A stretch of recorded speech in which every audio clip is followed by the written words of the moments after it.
Lordy. Well, well, well.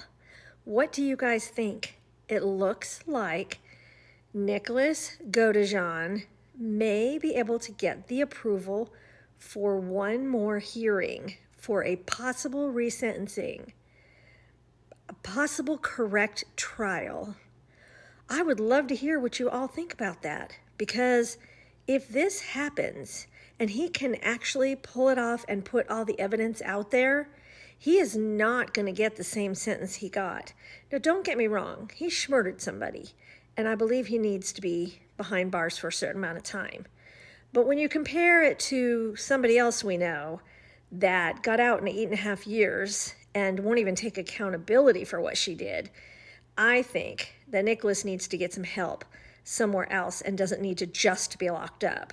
I think that he can be a productive member of society. And for those of you that are going to throw this in my face, yes, I know that he said he would do it again. I don't believe that he meant in general that he would murder again.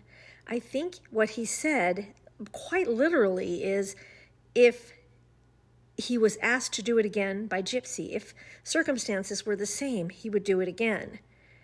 I don't think he's just a plain out murderer.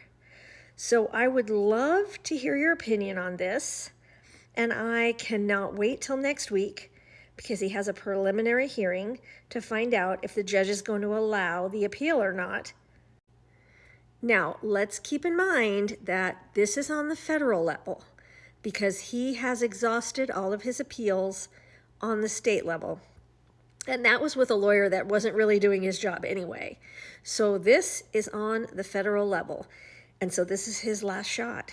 If it's denied, it's really almost unheard of for him to get a second chance at a try for it. So I don't know about you, but I'm crossing my fingers he at least gets to be heard.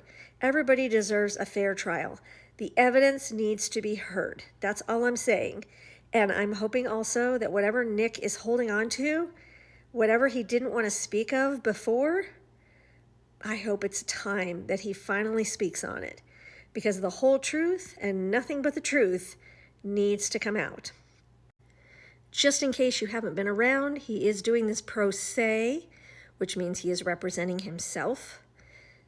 I can think of a good thing about that and bad thing about that. He's not really a lawyer, and you have to follow all legal rules when you present in court. However, if anybody knows all the ins and outs of his case, it is him.